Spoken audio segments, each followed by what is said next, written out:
Hi, everybody, and welcome to this exciting episode of the podcast. Today, I have three amazing guests.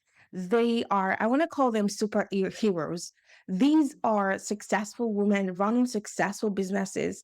And I'm giving you access to what I wish I had when I started my business. I wish I had access to women who had done the thing I was looking to do, who would inspire me. And because entrepreneurship can be lonely, and so you are in for a treat today. You're going to learn from these three amazing human beings. Welcome to the show, three of you. Thank you. Yeah. Okay, before we go into the conversation, I want us to go around to introduce ourselves. I'm going to start with Melissa, then Nakisha, and then Sarah.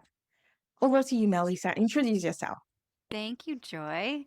My name is Melissa Mulligan. I am a vocal coach in the recording industry. And then I started my own business. As I started my own vocal coaching business 15 years ago. And about 8 years ago, I launched an online academy where I bring in music industry professionals like Grammy winning producers and songwriters and music industry executives to build a bridge between aspiring professional recording artists and the music industry. It's very difficult. Like you said, entrepreneurship can be lonely. It can be very, very difficult for a young contemporary songwriter, producer, performer to get great coaching and development, right? Music can be very academic when you're in school, and the music industry can be super mysterious and intimidating. Um, so I've been doing that now round the clock, nonstop for more than 8 years. It is the greatest love of my life. We've served over 1,000. We have over 1,000 graduates from that program, but through other outreach and other group things we've done complementary to schools and other outfits, we've reached thousands and thousands of young aspiring recording artists. That is incredible. As someone who recently started listening to your podcast, I must say you have an incredible voice. I listened to a couple of your episodes. The way you come across as so intelligent, talented, and so heart-centered. And so we're going to talk about your podcast in a bit. I'm so grateful to have you here. Thank you so much. You're welcome. Over to you, Miss Nikisa. Yes, thank you, Joy. So I'm really happy to be here. I am Nikisa Frazier Jennings, the owner of Nikisa Marie Enterprises. My company is a boutique consulting firm and it supports myself as a writer. And I am the artist manager for my husband, who is a visual artist. Um, so my core thing, if I had to pick one niche, it really is self-care though, because I start there. That has to be my foundation for everything, especially as entrepreneur that wears many hats and does many different things. So no, 2 days look alike for me. And like I said, I am the manager of my husband's art career currently, and I have been for over 20 years. That's kind of how I got into being an entrepreneur, helping him in the background to get his artwork out there and things like that. Then that grew to other artists wanting me to manage them, other visual artists, painters, because being, a visual artist, there's not a lot of people who do that. And especially if you don't live like in New York or California or some of those, big areas. So I live in the Seattle, Washington area and have for many years. And so I ended up having quite a few artists. And then I myself am a writer. I do performance, literary performances, I should say, of my writing. Most of my writing is nonfiction. I write about the Black experience, the Black woman's experience in our society. And I read those to audiences and sometimes not. And sometimes I write for local news outlets as well. So I mix all of those things together. And most recently, I was inspired just due to my own self care journey to create a series of self care books. I have 7 of them for all ages. And I really prioritize self care for Black women because no matter what we do, whether we're an entrepreneur, whether we work for someone else, or a combination of the two, we need self care to keep going, to be well, to be healthy, and to love ourselves. So that's me. That is incredible, what you've achieved, Nakisa. And when you mentioned that you've been managing your husband for 20 years, I'm like, "Mm, hang on a minute. Did she start when she was 6? How can It's you? really 25, but thank you. That's incredible. Thank you. You're so You're kind. welcome. You're welcome. Hi, Sarah. Introduce yourself. So thank you for having me on here. I'm Sarah Quintero, the founder of Karma Sheet. It is a digital platform and ecosystem for independent businesses. I originally launched it because I have a history and background in retail management. I studied fashion merchandise at Florida State University and then was in retail management, had my daughter, so took a couple of years off. And then when I decided to go back to work, I decided I was going to own. That was my ultimate goal when I studied fashion merchandise. So I kind of always had an entrepreneur side in me since I was little. And so formulated in 2014, I opened my first brick and mortar consignment store. And then within 1 year, I'd grown 40% grew out of that space. Thought that I should get a bigger space and grow fast, which was kind of like a downfall of what, you know, of my business because times change and I could not compete against e-commerce. The Real Real was coming out, Poshmark, and so I decided to pivot and bring in new retail. And then at the time, we had a non-hurricane happen, and so that was the I shut my doors in January of 2018. But with all that I learned from that experience was that there were independent businesses or small businesses that needed help with technology with some of these artisans that I sold their product in my store. They didn't want the tech. All they wanted to do was sell their products, so like handles and this, and also costs. There was cost barriers. I was a small business owner. I did all my marketing. I did my website. I did everything, and I knew how pricey it was. So I came up with formulated this concept of to bring my site as a multi-vendor marketplace back in 2018. Well, then obviously life happened. COVID, it wasn't the right time. And a couple of years ago, I kept on having this little birdie on the side of my shoulder saying, you still need to do this. You need to do this. And so in 2023, I actually said, well, is there still a need with all the technology out there? Do these small businesses, still feel that they don't want to deal with technology? Is there still cost barriers? So I did some market research and hit some markets and reached out to some local artisans and small business, and they said there's definitely a need. There's the prices, I guess, on the other sites at Etsy and the costs are just so exorbitant. We don't want to be on this platform. We don't, there's this, we're getting this thrown all at us at the same time. So I said, okay, well, then I'm going to create this. I'm going to create marketplace first. And then I integrated agency aspects into it. So you can, if you join my site, it's low cost and I have different tiers, but I help you do your brand audit and compile strategies and now AI workflows to help you scale your business and grow your business. So that's me in a Wow, nutshell. that's incredible. That's incredible. I love your story and how you've evolved with the times. And it seems like you're always ahead of the curve. And I think that's one of the traits we have to have as entrepreneurs. So well Yes. done on the success you've created. I want to, in this next section of the interview, I want to ask you, um, what's your experience so far in growing your business to the level of success you've created? The reason I have this question, and I'm going to start with you, Melissa, is that starting a business can be easy. Anyone can start a business. I believe where many people struggle is staying in business. Mhm. So In your experience, what would you attribute to your success? That's such a great question. It's actually one of my favorite ones. And I was very much relating to what Nikisa and Sarah have also shared, which is the beauty of the pivot. You know, Mhm.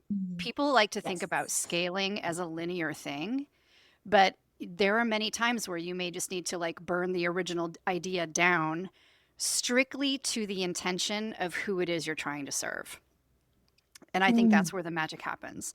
So, my calling in life, I am very clear on this. Like I was a professional performer, singer-songwriter. I did that for a living. I loved it. But at this season of my life, my calling is encouraging, inspiring, and guiding mm, music makers, right? And so whatever they need, I figure out a way to create that and get that to them. And mm, what I'm offering them and how I get it to them and how I find them needs to change. But I'm not married to the service that I offer on any given year. I'm not married to the way that I deliver it. I am simply married to my purpose and my intention. At that point pivots become easy. You know what I mean? They become kind of surface level decisions that have nothing to do with, but I built this up and now I have to change. Like you're not. The core doesn't change, but your external circumstances, their external circumstances, the tech, all of that will change.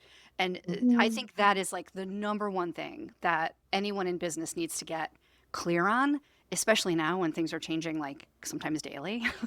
I think it's super, super important. Oh, wow. Like mic drop moment there. I can so relate because when I started my business, I was a midlife coach. I started as a midlife coach, and that didn't work out, but I didn't give up on my dreams. And so I love what you just said, and definitely a mic drop moment. Thank you so much. How about you, Nikisa? So, what Melissa said really resonates with me, and I often talk about this when I give workshops to artists and creatives about pivoting. Um, I mean, I just feel like that's been the central theme through, these 25 years of being an entrepreneur, 25 years plus, because, I babysat and made chocolate chip cookies for my neighbors when I was like 10. So it's been more than 25 years. But um, when my husband and I first moved to Seattle and we knew that we wanted to get into the art, world and try to figure out how to get his work out there. Well, his grandfather was his first art teacher, right? His first art instructor. He came from a certain generation and artists got their work out there in a very specific way, visual artists, that is. And we tried that way. We approached galleries, we approached museums, and it really didn't, we weren't really feeling the love. People weren't welcoming us in and that kind of thing. And so I said, you know what, we'll just do it on our own. I'll figure out what a manager does. I don't know what that is, but I'll figure out, how to do this in an independent way. So that was the first pivot right from the beginning because we thought we were going to get with a gallery or, whatever, be gallery represented. And even the galleries that did want to represent him, to be honest, they really, often take a lot of a percentage from the artist and they want to control everything that the artist does. Meaning, if he were to book, say an exhibit in another state that has nothing to do with them or the collection that they're showing at the time, they still would want a percentage of that. And so I wasn't giving anybody 50 or 60% of everything that he made. And also, I really pushed him to think outside the box. Everything couldn't just be, like exhibits. I said, we need to have products. We should do a greeting card line. We should do, because he focuses on portrait paintings, and there aren't a lot of portrait paintings in general and commercial products, especially back then in the late 90s, of people of color.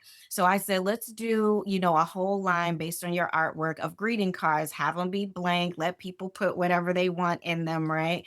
And that was really a powerful thing for people and for us. We did tote bags, we had bookmarks, we did stickers, and people really liked different ways to be able to access art.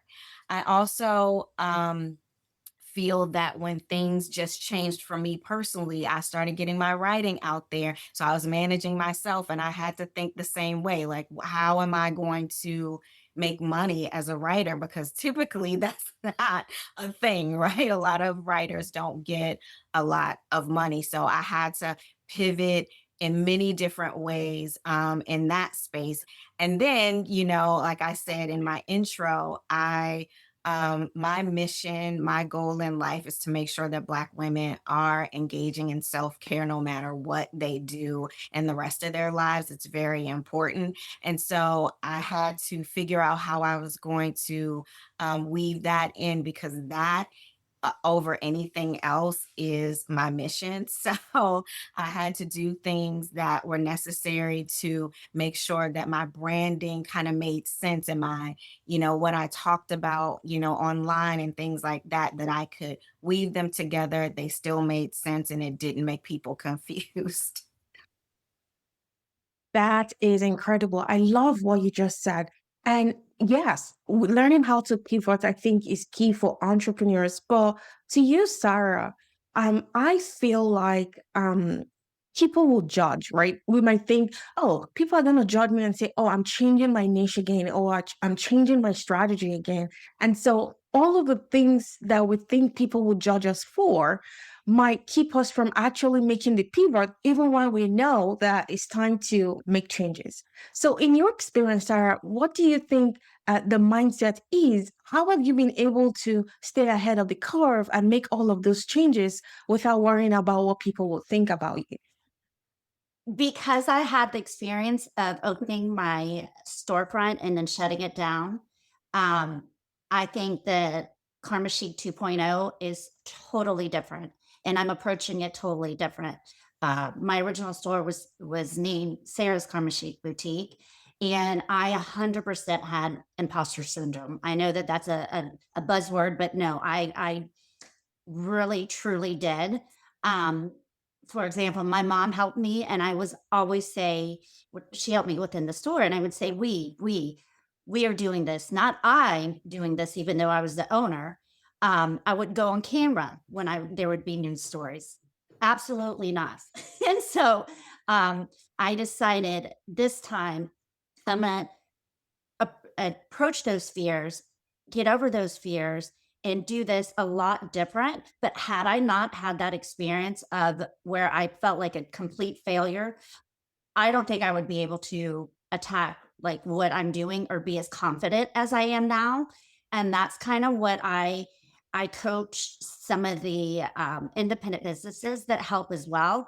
And because they're just a lot of them are just starting out, and they just want that kind of mentor. I mean, that's obviously not my official role. It's just that's a part of the strategies that I do, but just some support and just say, am I doing this? Why am I doing? We always have the 3 o'clock in the morning. What am I doing? Is this the right way? And should I pivot?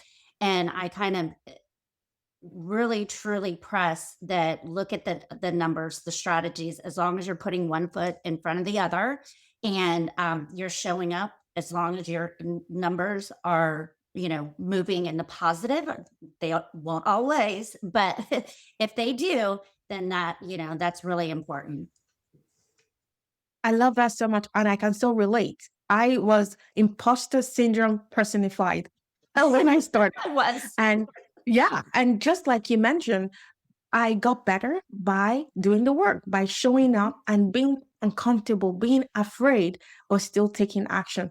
And I think that's where many people, especially women, struggle. We want to wait until we are 100% confident, and confidence doesn't come unless we take action. So I love that so much. Melissa, I'm going to come to you and I want to ask you, For many women, especially women I talk to, selling and sales is one of the parts of their businesses that struggle with the most, actually making sales. And I find that as women, many of us are very heart centered, right? And so the idea of constantly selling or making money might be very foreign to us, especially when we start. So I want you to tell us, how did you overcome that? How did you learn to sell? How did you learn to make money and actually create a successful business? Ooh, you're opening up a can of worms here because of course I'm sitting here going, well, I just don't sell. I just don't think of it that way. I so clearly I still have an issue with that association of me and heart-centered work and the word sales, right? Um, I had to learn to get comfortable with that later in my business. So Mm, when I had been vocal coaching as like a part-time sustainable income plan while performing for a living. And it just kind of came to me, right? I was performing a lot. People would say, "Do you teach?" I'd say, "Yes, I've been trained to teach. I don't do it a ton." So that was so easy. And then when as you heard on my podcast episode, I think with Mike Mangini, I was sort of discovered by someone in the music industry, worked with some high level clients. And then my mentor, was like, you need to open up an official business, get ready because your clients are going to start rolling in. And they did. It mm, was very word of mouth. This is 2009, 2010. Word of mouth was possible back then. mm, And then, as a result of demand, I started a free Facebook group for people that I couldn't take on as clients but wanted to help for free. And more and more and more interest is coming, and I'm building up Music Career Mastermind. And then, just about the time when advertising and things started to get harder, 2020 happened, and we were mm, the only established enterprise doing online music industry coaching mentorship that was established and proven. And all of the people that wanted to work with us but didn't have time or were kicking it further down the road came flooding to us. mm, So in 2021 and 2022, when musicians in particular were like, I'm not doing anything online. I am not sitting on Zoom ever again. I need to get on stage, on the road. I am so done Twitch streaming, TikToking, like F this. I'm not doing this anymore. And younger students were like, yeah, I'm going to join a soccer team. I don't even care about my guitar anymore. I just want to be outside. And mm, meta and advertising and the algorithm, everything changed. And that's when I mm, was like, oh, wow, I don't know who I am in this landscape. I don't know, mm, and the music coaching, the online music coaching space is now flooded with opportunists and scams and mm, legitimate people giving things away for free. And it's so different. It is so, so, so different. And I've really struggled to get comfortable showing up on a video and running an ad saying, mm, hey, I'm offering this free resource, and dealing with all the trolls in the comments, like I, man, it was so uncomfortable. It felt like a step backwards, almost like maybe I failed in some way because business used to just come to me because I'm just great at what I do. I really believed in that. I guess it's a myth now that if you're great at what you do, people will find you, people will come. Mm, you know, and word of mouth will spread. And with music coaches, it's a little weird. Sometimes artists don't want to share their secret beloved coach with others. And so yeah, I really had to get right with that. And I would say at this point, I really just I'm very I'm very careful who I invite to work with. I'm still mm, application and invitation only. I still just really boil it down to my intention is to help. My intention is to mm, transform someone's life. And who am I to hide that opportunity from someone who might need it? If I play mm, small, I really believe in what I do. And so if I play small and hide, and don't offer an opportunity, to work with me, um, I'm not doing anybody any favors, right, by playing small. Mm. The charging money for my services, I don't have an issue with. I also teach my artists how to do that themselves. So if it ever feels uncomfortable, I just say I got to walk the walk and, and do that. But yeah, for me, it was more about entering into that advertising to, to the rest of the world. That I don't know if you both feel that way or the three of you feel that way at all, but that was a huge hurdle for me to get over. Yes, that is so profound. And you have a talent for telling stories. Like what you just said, I was wrapped up in your story and you took me away. So that's incredible. Yes, I have tried running ads in the past. I haven't found success yet with ads. Yes, that struggle of people trolling you in your ad and giving you nasty comments. I think that's one of the things we have to work through as entrepreneurs, as business owners, especially if we want to make the kind of impact we want to make. And I love what you said about you were so uncomfortable, but because you knew you wanted to make an impact, you have a gift, and it felt like you were holding it back from all of these people, and so you had to overcome your, I want to say, your trepidation for being on video and running an ad. And that's such a profound lesson for people listening to this podcast, and even for me attending this podcast live. I am learning from your story of having to overcome all of your limiting beliefs to then show up for your future self. And that is now reaping, like you're reaping the rewards of feeling that discomfort at the beginning, just to be able to put yourself out there. So congratulations on that, I must say, Melissa. Oh, thank you. I learned that I had been hiding, nasty comments, and I don't get a lot of them, but let me be very clear. People are generally nice. But I have learned this year when I get a comment that's got some friction to it, to just show up and say, hey, you know what? I really appreciate this comment because you're giving me an opportunity to practice what I teach, which is to Mm. respond with grace and humility and say that I hear you. And because there's so many people reading your responses, so many more people, nice people, who are reading your responses, and it's a chance for you to show grace in class in those scenarios. But yeah, it can be very uncomfortable. Yes, very uncomfortable. And you just said something that struck a nerve with me because when I wanted to open up a panel interview for my podcast, I posted on Threads, and the feedback was amazing. So many lovely comments. And there was this particular lady who said, "Oh, you are charging people to be podcast guests on your podcast. That is nasty." Like she just said this mean comment about me on Threads, and it was so not true, but like it really broke me. So even though I had, I think, on my latest post over 200 comments, just that one nasty comment got to me, right? So that's the work I have to do. And thank goodness I was so nice in my response. I said, "You got it wrong. I don't charge people to interview on my podcast." And so yeah, so I can so relate to what you said about showing up with grace and just leading with love. So I'm learning to run my business from a place of love.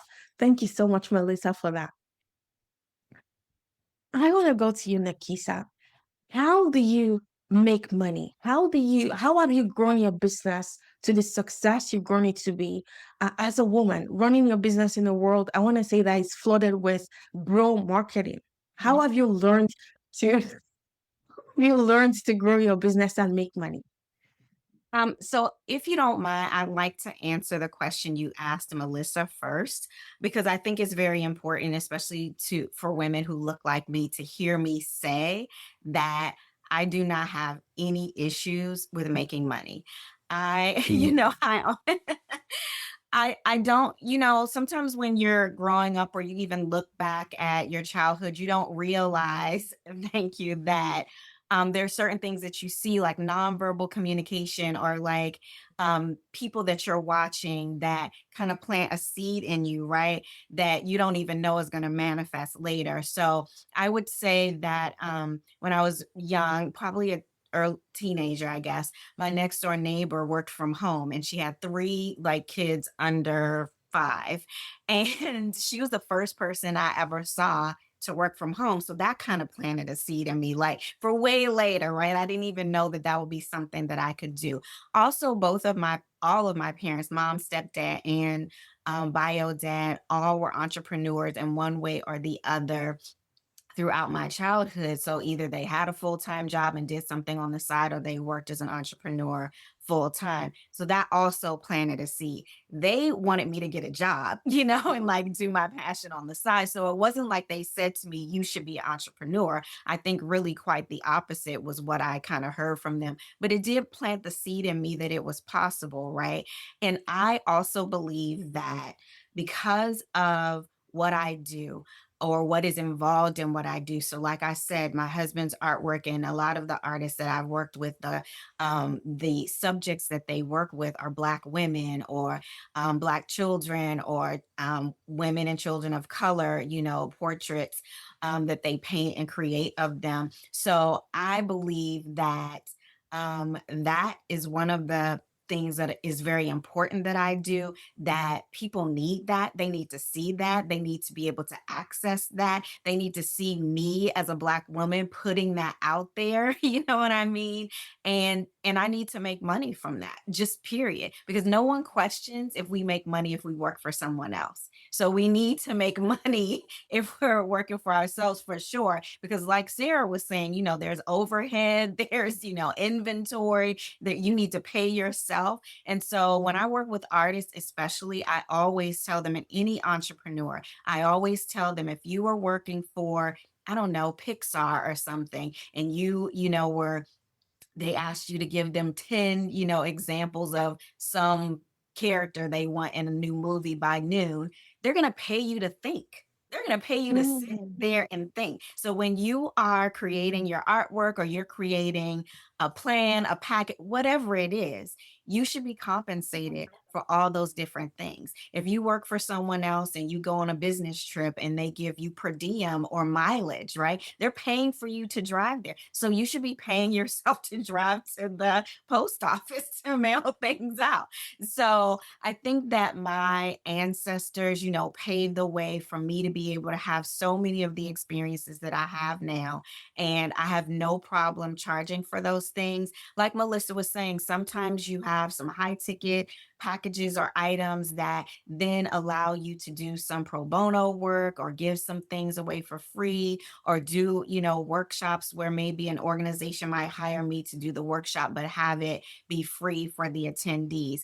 But regardless, I'm going to make sure that I get compensated, because I need to eat and Mm. because I should be getting compensated, right? So I don't have any problem with that. And I also know that people need what I have. So because I know that, I have no problem charging for it, especially around self care. Now, I'm not trying to make a killing, as they say, but I do need to be compensated. Like, books cost money to publish. It costs money for me to offer free shipping, actually, so I have to absorb that cost, and I have to deliver, take stuff to the post office, all of that. But they are getting something very needed in their lives, because even I think art is needed. We need art because we need beauty in the world, right? So the world will be very Mm. sterile if we didn't have art. And again, I can't stress enough, it is my responsibility, I believe, to show people who look like me that you can do it. You should do it. That there are people out there that want what you have, that need what you have, and you should be compensated for it. Period.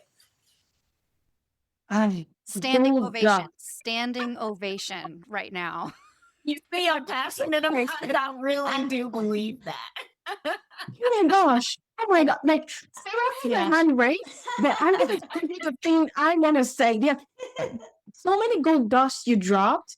And there are two things I'm going to come back to. I'm going to let Sarah go first. I'm going to make a note, and I'm going to come back. Two things you said, Nakisa, I want to stress. Go ahead, Sarah. There's two things that I wanted to talk about from what you just spoke about. One is showing the opportunities of Black women or younger Black women that you can do this.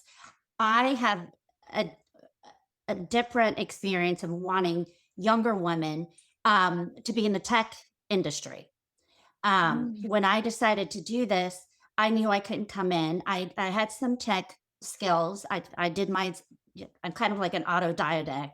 I can teach myself. So I did all my websites and everything from when I had my business.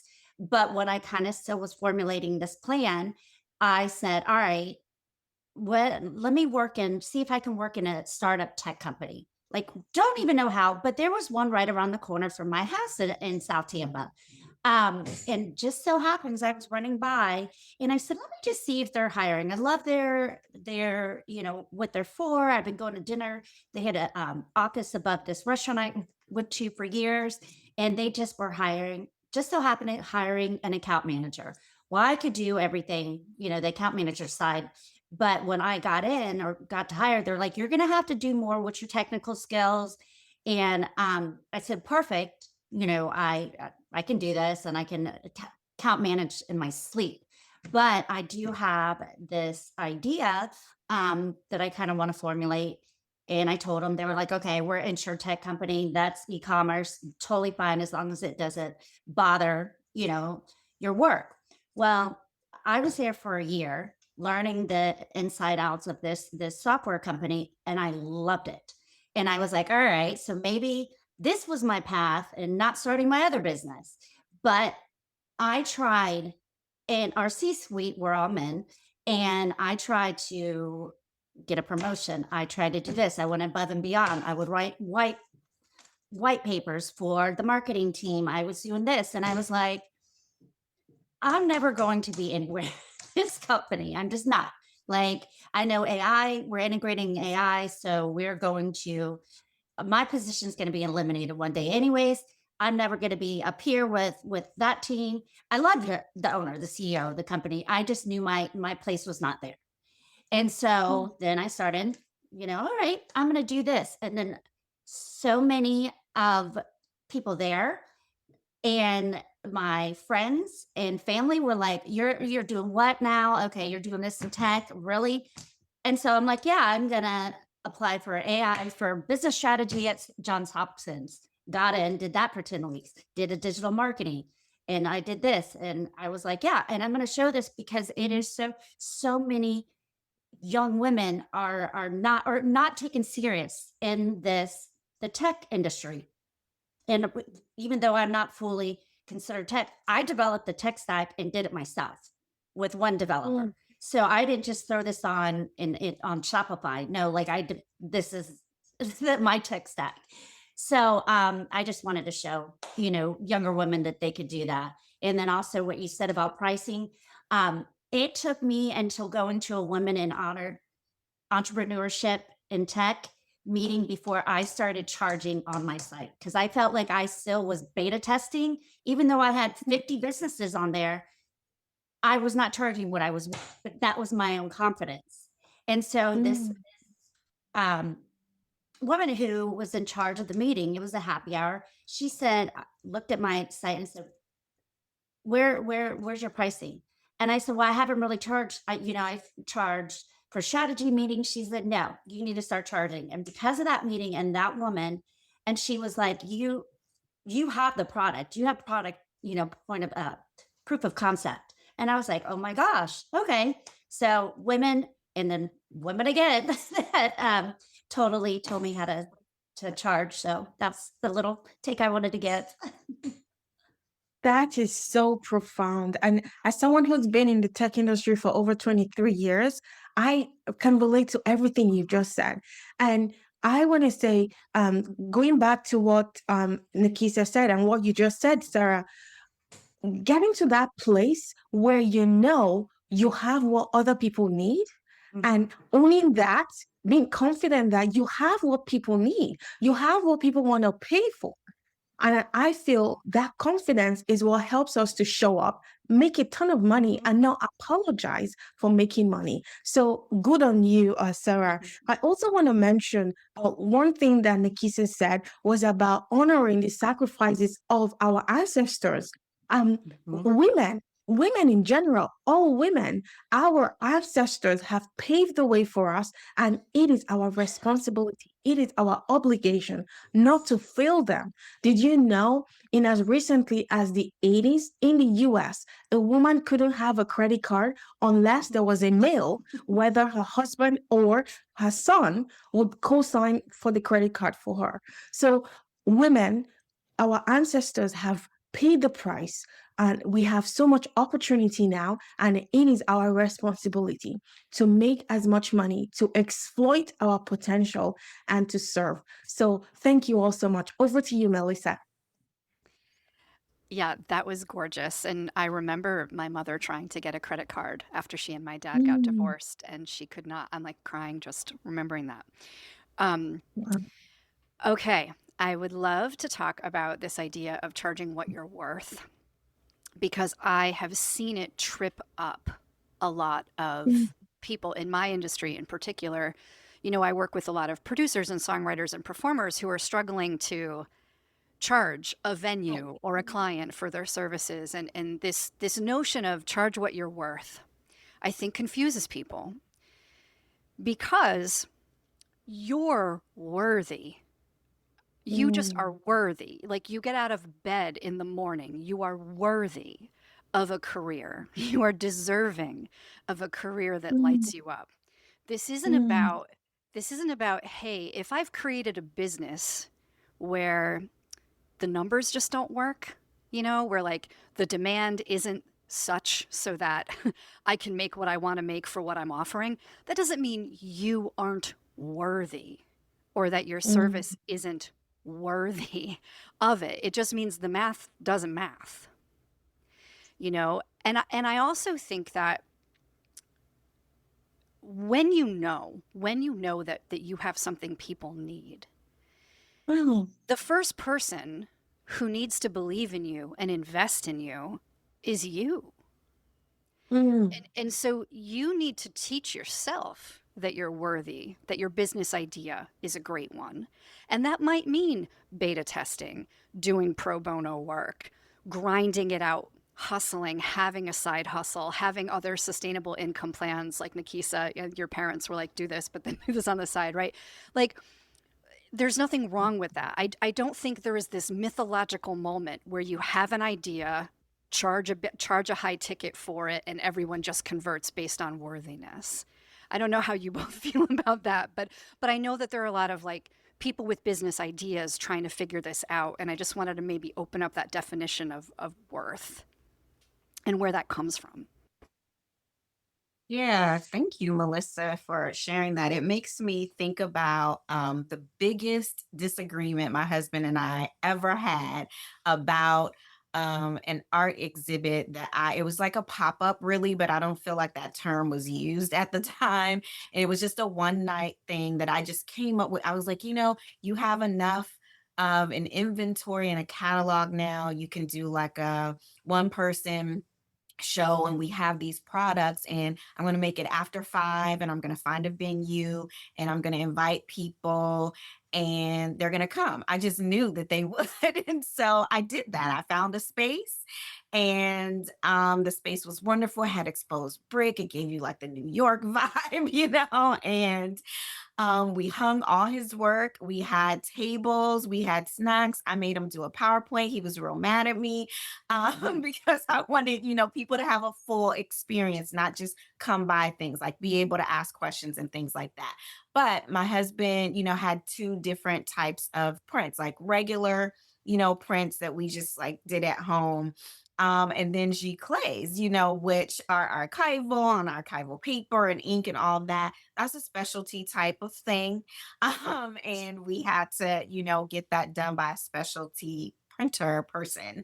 And so he was undercharging for that. And I kind of let him do that while we were like doing community vending events and things like that. But when we had this night, I was like, it's time for us to transition, pivot, right?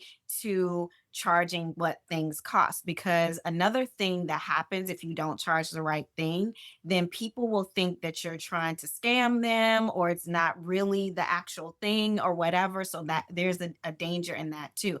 So we argued, and we don't really argue. We argued until we left, until we got to the door, because I changed the price from $50 to 100. And he was like, no one's gonna buy it. Oh my gosh. Da, da, da, da. We made $8,000 that night in 3 hours. He had never made $8,000 in a year up until that point. But I priced everything as they should be. I had little packages like you could get 10, greeting cards for whatever, or you could get a tote bag and a little pouch.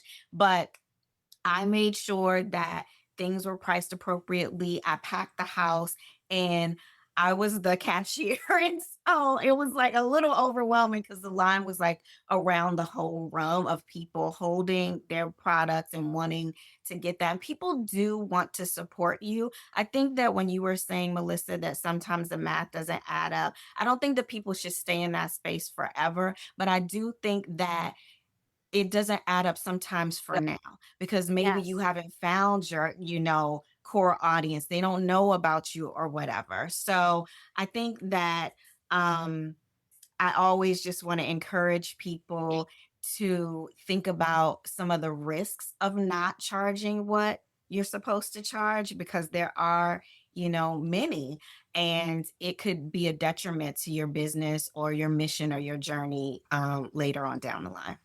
Yeah, 100%. Thank you for tying that up for me because I think I left that thread dangling, which is if the math doesn't add up, it's not necessarily a signal that you're doing something wrong or that you're charging the wrong thing or, it doesn't mean you're not worth it or that the idea isn't good. Yeah, it might just be keep going, figure it out, drill down. Yeah.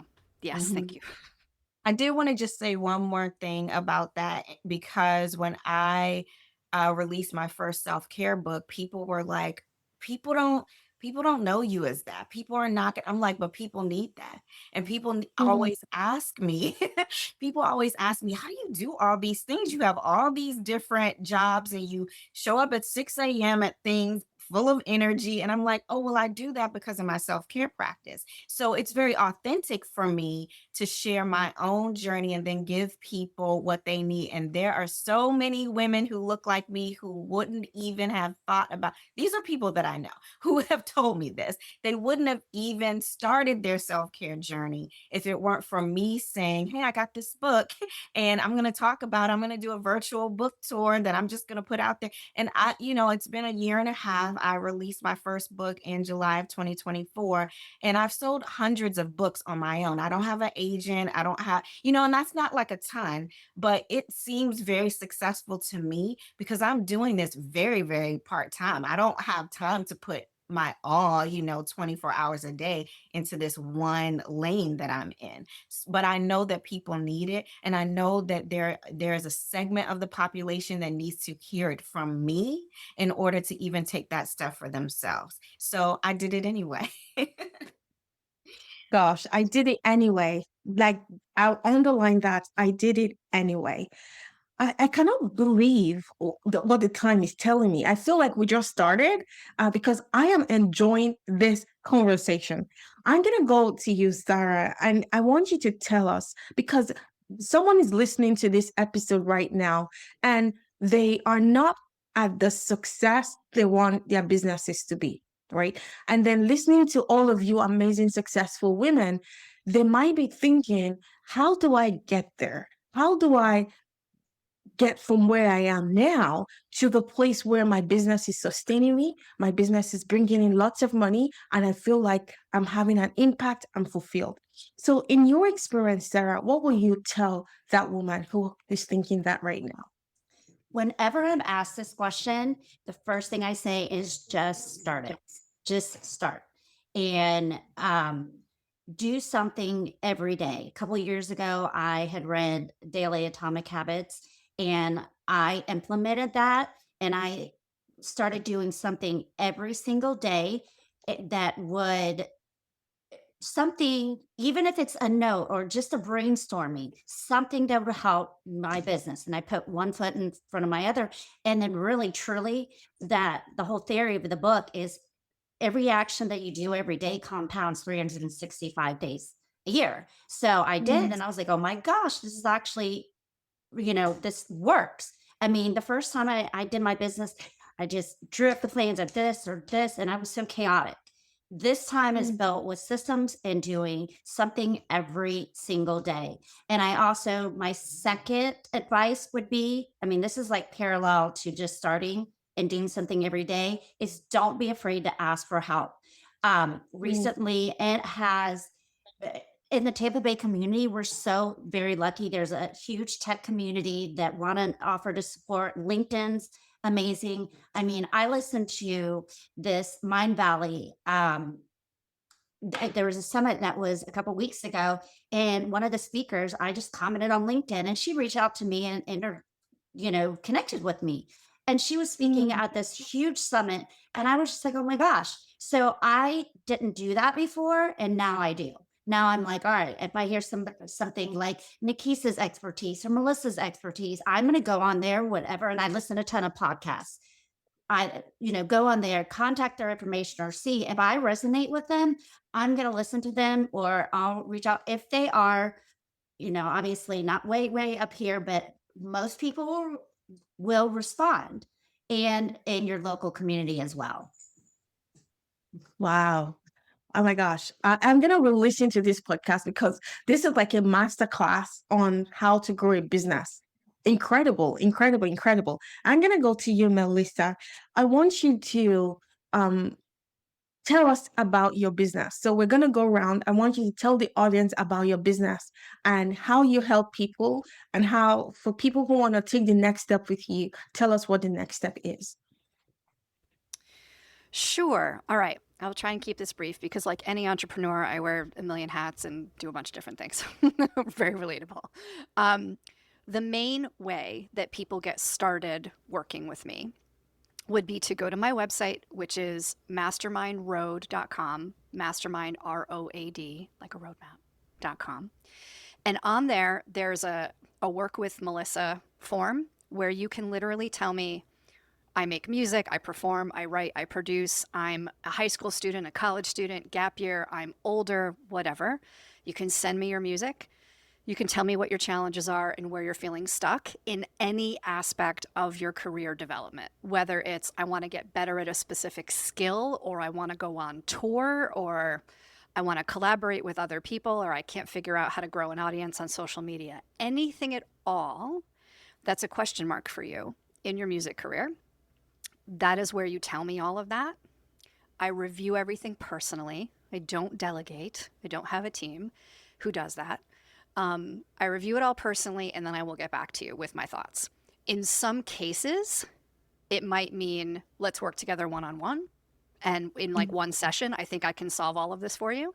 It might mean, hey, maybe you become a vocal student or an artist development student with me one on one. It might be that I refer you to someone on my team, a producer, a songwriter, somebody that can coach you.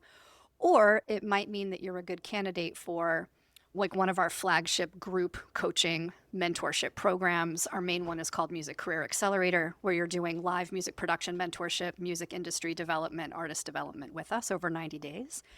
But everything is very bespoke. I'm not hireable. You can't just go online and book me.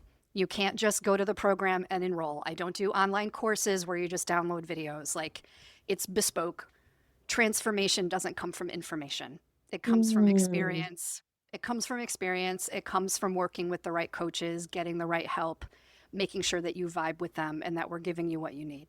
So I am more than happy to make recommendations for other resources if we're not the right fit. I never just say like, nah, not good enough. It's always like, how can I help? But yeah, that's the best way to get in touch. Even if you're like, I'm doing all right, but I'm not making enough money at this, right? How do I figure out mm. the right business model for myself in the music industry? And I'm there for that conversation.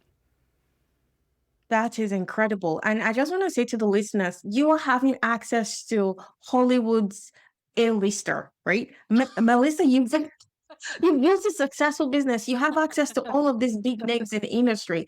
And now you are just serving people with your gifts, your talents for free here on the podcast. And so I am just so grateful for you for all the success you've created.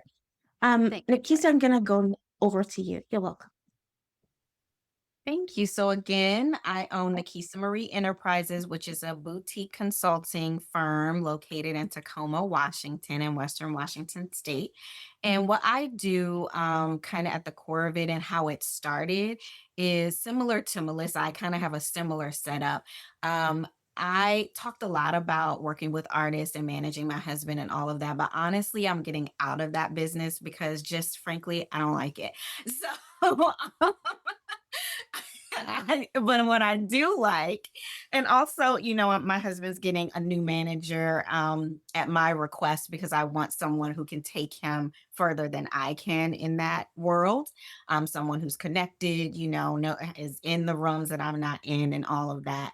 But what I've learned along the way is transferable to really almost any entrepreneur, small business owner, individual who wants to start a business or get their business organized or whatever. So I help individual small business owners and entrepreneurs create plans, get very clear about their goals, help them get organized and tell their stories. So I offer biography writing packages. I help people with their elevator pitches. I will do kind of a in the background organizational like assessment, like do you just need like a doable schedule so that you can get things done? Do you need someone who can be from kind of the outside? So I look at myself as like the pre-consultant because I'm not charging people $500 an hour.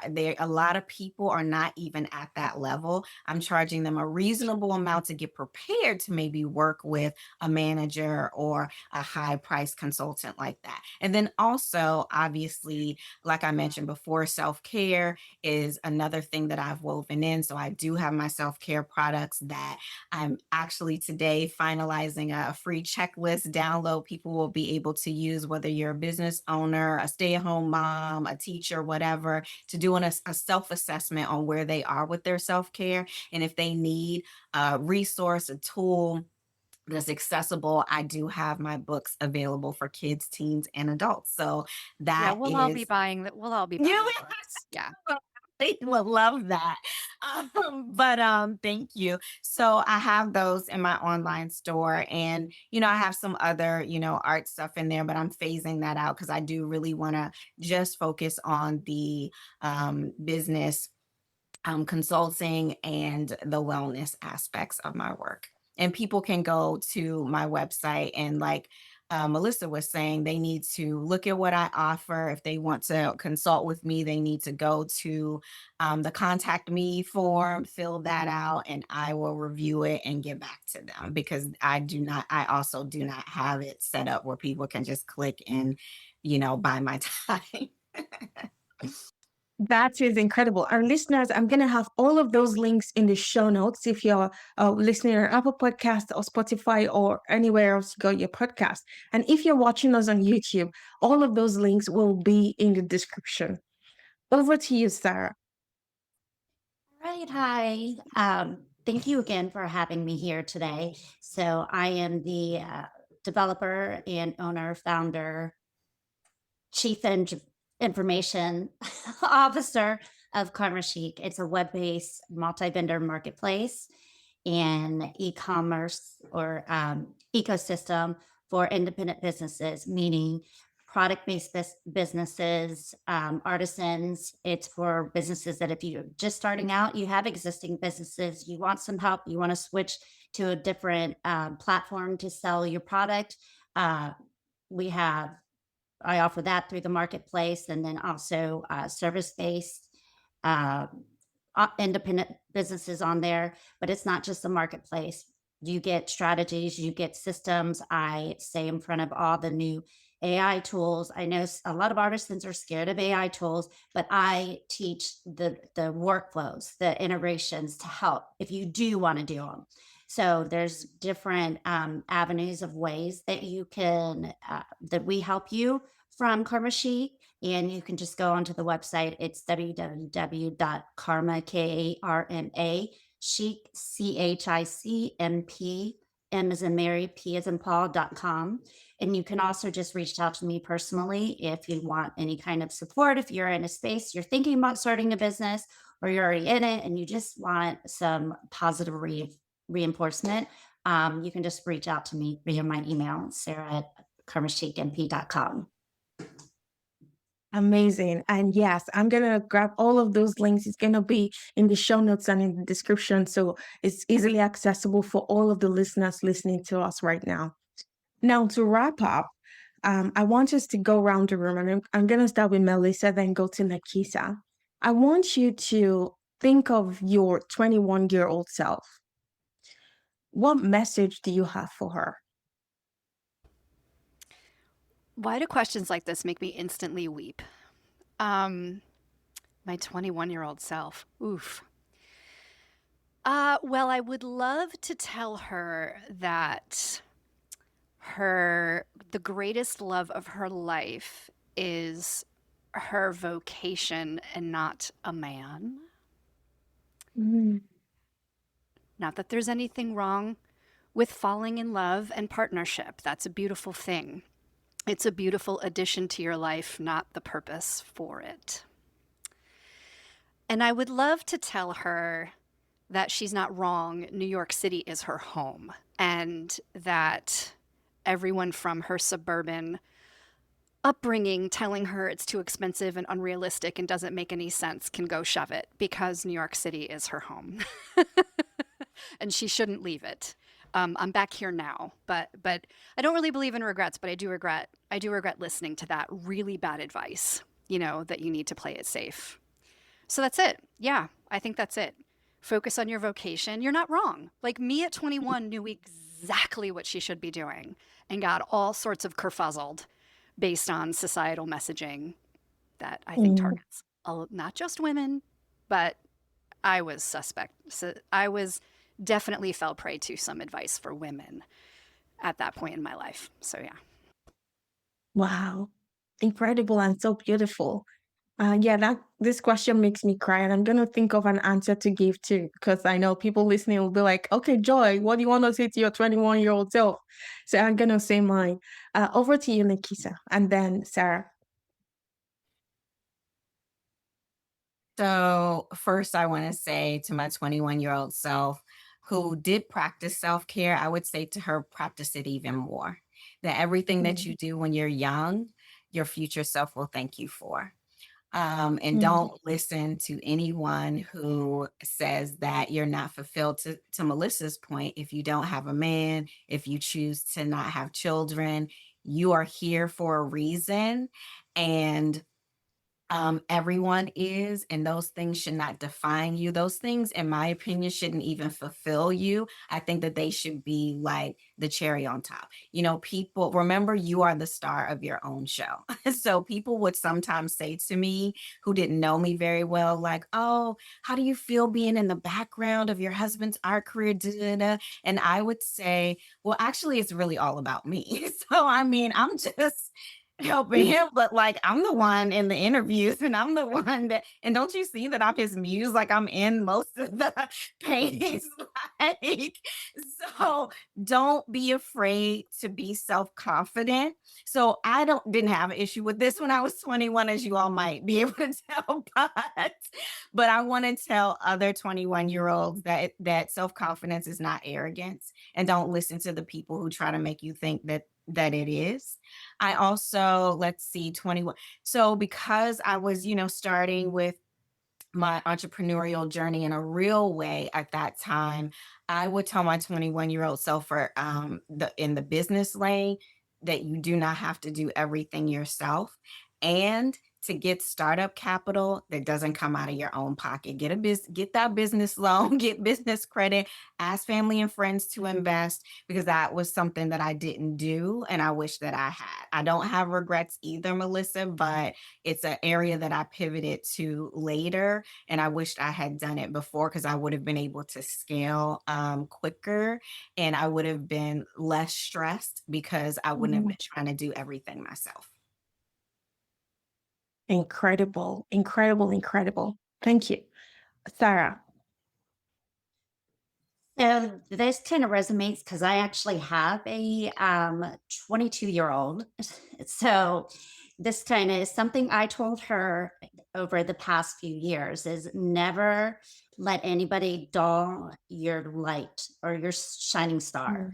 Mm, Um, Going back, I wish that I mean, life happens, but when I was at Florida State, my path was to graduate, and then I had a bunch of friends that were moving out to LA to get into the Hollywood scene, and then, but my path was I met my husband, and so I ended up staying in Tampa, but 'cause my whole dream was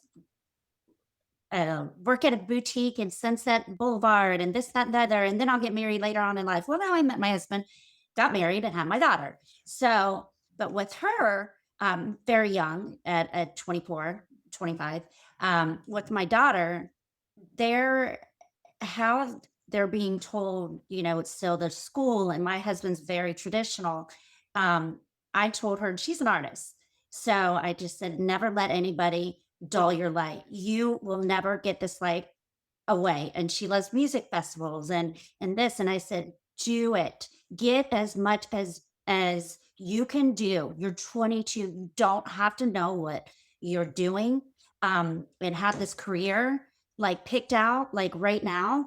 And with the pressure that it was very hard for her at first, and then with my husband, and he's, where's she going to these music festivals? Why isn't she? I mean, she took off from college. Well, now she's super successful in what she's going to do, getting into real estate. So she didn't let anybody dull her light, and mm. I I didn't at the time either. But I wish that I would have done more before I got married. Wow. Wow. Wow. I was gonna say and ask, do you sell supplements in Karamashik? Because how can you have a 22-year-old and look the way you look? So if you say supplement, send her Very my good name. esthetician, but thank you. You're welcome. Oh my gosh, incredible. So for me, for my 21-year-old self, if I could tell her, I want to say it worked out in the end. It all worked out. The fear I was having at that age of, am I going to end up like my parents in poverty? And I was hustling to like find a way and always worried. If I could go back, I want to tell her that it all worked out in the end. And I also want to tell her to kind of stand her ground. So at that age, I didn't want to get married, right? But I come from Africa and they were like, oh, it's gonna be shameful if you never get married, right? So I got married in my 30s and now I'm divorced. I wish I stuck to my guns and said, no, marriage is not my thing. At the time I told my mom, I'm happy to adopt a child if you want a child, right? So I wish I stuck to my guns, but yeah, I have no regrets. And all of the things I went through has set me up to where I am today. So I'm really grateful for that. Wow. This has been a masterclass, honestly, and I cannot wait for my audience to listen to this episode. I'm so grateful for three of you. You are successful in your businesses, and I know that this episode will inspire other women. Thank you all so much.